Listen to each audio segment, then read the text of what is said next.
वंदे पुरुषोत्तम परम प्रेममय श्री श्री ठाकुर जी की वाणी।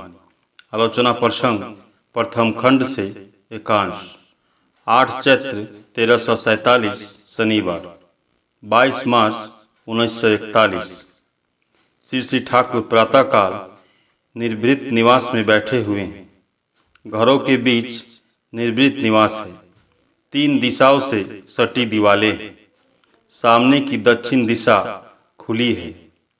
घर के ऊपर कुंज लताएं घिरी है। घर के बीच में एक तासू है, उसमें बिछावन बिछे हैं। निकट की रैक पर कतिपय पुस्तकें रखी हुई है। घड़ी, कलम और खाता, बही इत्यादि है। वहाँ श्री श्री ठाकुर दक्षिणास्य हो बैठे हैं। सामने एक विराट मैदान और बालू की रेत है। 8-10 मील अर्थात कुष्टिया तक खाली मैदान ही मैदान है। निकट ही मैदान में झील की तरह एक बड़ा जलाशय है। निर्भृत निवास से 50-60 हाथ की दूरी पर वन में झाऊ के वृक्ष है। झुंड बांधकर कितनी तरह के पंछियां वहां उड़ते हुए आते हैं और कलरव करते हुए हठात उड़ जाते हैं। खेतों में किसान लोग खेती बाड़ी में मशगूल हैं। वहाँ से आनंद में विभोर हो गाते हुए सोने जैसी फसल काटकर घर में रखते हैं। आकाश की रोशनी, छाया, धूप, बादल, ज्योत्सना, अंधकार, दिग्वलय की नाना रंगीन लीलाएं यहाँ से पूर्ण रूपेण उपभोग किए जा सकते हैं। वर्षा में जब पद्मा नदी लबालब भर जाती है तो वह आश्रम के पाददेश तक को धोने के लिए दौड़ आती है। उस समय इस घर का आकर्षण और भी बढ़ जाता है। चारों ओर जल ही जल रहता है। बीच में मल्लाह लोग पाल ताने गाते हुए बहुत सी नौकाओं को खेते जा रहे हैं। मछुए छोटी छोटी नौकाओं में मछली पकड़ रहे हैं और क्रमागत पानी की लहरें बांध पर उठती गिरती है और वह शब्द मानो मन को सब कुछ से अलग कर दूर ले जाता है, अति दूर। अंत के अंतपुर में प्रियतम के सौभाग्यसिक मणि मंदिर में। इसी निर्भीत निवास में बैठे हुए श्री श्री ठाकुर केष्टोदा से कह रहे हैं, जहाँ जिसका प्रयोजन हो उसके द्वारा वहाँ कार्य कराएंगे। किसी जगह पर फूल बीरेन की आवश्यकता हो सकती है तो किसी जगह ब्रजेंदा की हो सकती है। जहाँ जिसके द्वारा कार्य हो सके। मनुष्यों को ठीक ठीक जगह पर लगाने से थोड़े मनुष्य के द्वारा बहुत काम हो सकता है। हर व्यक्ति को यथास्थान में लगाना, योग्यता में उद्दीप्त कर देना एवं पारस्परिक योगसूत्र कायम कर एक दूसरे का सहायक बना देना, यही है संगठन। मैंने जो इतना किया था, केवल किशोरी और महाराज ही मेरे कर्मी थे। बाद में गोस्वामी आए। उन लोगों को सब कुछ सिखा देना था और उसी विषय में वे बातें किया करते थे।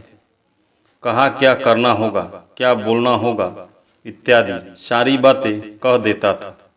उसी तरह वे चलते थे और बातें करने की चेष्टा करते थे।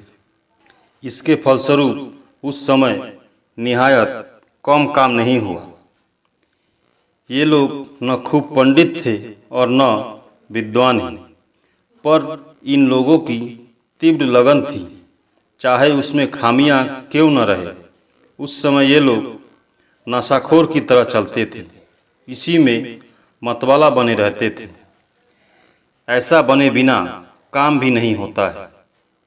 वे दिन कैसे कटे हैं, पुनः वैसा भाव जगाएं।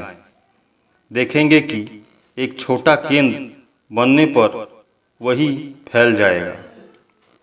श्री श्री ठाकुर निर्भृत निवास से निकलकर ताशू में आकर बैठे हैं। धीरे धीरे लोग आने लगे। लगातार 3 व्यक्ति वहां आए। एक बीमार है, दूसरे को अभाव है और तीसरे व्यक्ति को अपने सहकर्मी के साथ मेल नहीं है। श्री ठाकुर ने प्रत्येक को यथायोग्य समाधान एवं व्यवस्था करके उद्दीप्त कर दिया। सहकर्मी के विषय में जो व्यक्ति शिकायत कर रहे थे, उसने श्री ठाकुर से कहा, हर व्यक्ति का अपना अपना एक ढंग होता है। उस ढंग को समझकर जिन बातों पर मतभेद होने की गुंजाइश हो, उनसे थोड़ी दूर हटकर चलना चाहिए। तत्पश्चात केस्टोदा ने सर्वज्ञत्व बीज के विषय में प्रश्न किया। श्री ठाकुर, सर्वज्ञत्व बीज का अर्थ यह नहीं है कि मेटेरिया मेडिका मुखस्थ हो। सर्वज्ञत्व बीज का तात्पर्य है वह रहने पर मनुष्य जिस किसी अवस्था या मामला में क्यों न पड़े, वहाँ विहित समाधान क्या है या विहित पूर्वक क्या क्या करना है, उसे वह समझ सके और कह सके। विभिन्न वैशिष्ट में एक सत्य ही विभिन्न रूप में लीलायित हुआ है। इसके मूल यंत्रावली की जो उपलब्धि करता है, उसमें ही सर्वज्ञत्व की संभावना दृष्टिगोचर होती है। इसलिए सर्वज्ञत्व नहीं कहकर सर्वज्ञत्व बीज कहा गया है। बीज शब्द की एक विशेष सार्थकता है। पतंजल में एक श्लोक है, कलेशकर्म विपाकाश्योर परामृष्ट पुरुष विशेष ईश्वर। इसका अर्थ यह नहीं है कि वे अर्थात अवतार कल्प पुरुष कलेश बोध नहीं करते हैं। वे सब कुछ बोध करते हैं, किंतु उसमें वह अभिभूत होते हैं और न सम्मेहीन ही। उनको कहते हैं कि वे न सुख में सुखी होते हैं और न दुख में कष्ट पाते हैं। ये सब इनके अभिनय होते हैं। यह एक अस्वाभाविक धारणा है। अनेकों की ऐसी धारणा उनके प्रति निष्ठुर उदासीनता का भाव लिए चलती है। ऐसा भाव कितना सर्वनाशक है, यह शब्दों में व्यक्त नहीं किया जा सकता है। बात यह है कि वे हम लोगों की तरह सुख दुख बोध करते हैं। उनके मन और इंद्रियां इतने तीक्ष्ण और सजग रहते हैं कि शायद वे हम लोगों से अधिक ही सब कुछ बोध करते हैं। वे खाते पीते हैं, घूमते फिरते हैं। उन्हें बीमारी सिमारी भी होती है, मन भी खराब होता है, किंतु इतना होने के बावजूद इसके अलावा वे और बहुत कुछ है। अपनी सत्ता की चेतना को खोकर वे कभी बदहवास नहीं होते। मैं हंसता हूँ, रोता हूँ, चाहे जो कुछ भी करता हूँ, यह मैं कभी नहीं भूल सकता कि मैं शिवचंद्र चक्रवर्ती का पुत्र हूँ। तत्पश्चात यौन विज्ञान के विषय में चर्चा चली।